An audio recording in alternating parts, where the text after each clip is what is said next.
আসসালামু আলাইকুম। আলহামদুলিল্লাহ, এই তো বাদামের ব্যবসা করতেছি। এখানে 30-35টা আছে। এইটি করতে করতে রাইতে বাদাম বেশি খায় না তো। ধরুন 10টা এরিয়া 300, 350। এই যে ঈদ গেছে, ঈদের কয়েকদিন আগ থাকি করতেছি। আর এখন কিছু করছি না। আমার 3 ছেলে আছে, একজনে ইমামতি করে আর টুপির কারখানা আছে, আর 2জনে এই টুপির কারখানা আছে। এই চাকরি করে এই বড় করছি, আমার কোনো সয় সম্পদ নাই। জি না, গৃহস্থী করছি কিশোরগঞ্জ করিমগঞ্জ না। এইভাবে আমার ছেলেরা যখন আইছে পরে যে আমি ধরুন 2 বছর ধরে আমার লইছে, তারা সকলটাই লইছে।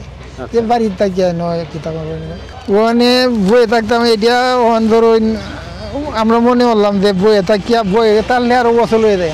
লোয়ারা ফেরা দিয়ে চলতে একটু ভালো লাগে। আমরা ফয়েট খরচাটা হয়ে গেল, ডাক্তারি পয়সাটা, ফান সুপারির খরচা টরচাটা এটা হয়ে গেল। এই কারণে আমি দেখুন একটু যেদিন ভালো লাগে না, এই দিন থাকি বইয়া। লাভ তো আমারও হয় 300, 400, 500, 600 এরকম তো আমারও হয়। আমি তোর বেশি আদি না। যারা আমার থেকে চেংরা, এরা আর তো ঘরে বেশি, এরা আনেও বেশি। আমি তো বেশি আর তাই না, তোরা আনি 2 কেজি 2.5 কেজি 100 ধরুন। 1 কেজি বাদাম আনি 130 টাকা।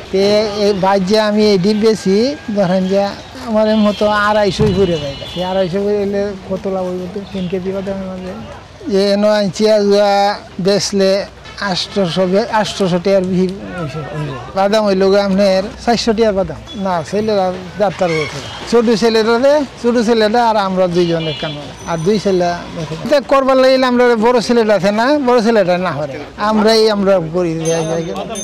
আমরা জনসংখ্যা সম্পদ নাইতে কারোর উপরে পেশার দিয়ে তো কোনো লাভ নাই। আচ্ছা, আমরা যেতে পারি 8-9 লাখ টাকা মাইকা আইছি। এই বিদেশ যাইবার দলাল আছে না, এই দলালে কইছেন আমার বড় ছেলেরে আর ছোট ছেলেরে বিদেশ নিয়ে দিব। 9 লাখ টাকা নিচে নেওয়া, এই বিদেশ নিলেও না 2টা বাগজি। একটারে ধরছে নারায়ণগঞ্জ, এই কোহানো কাহে হে খালি দিব হরিয়া সে হাজে না।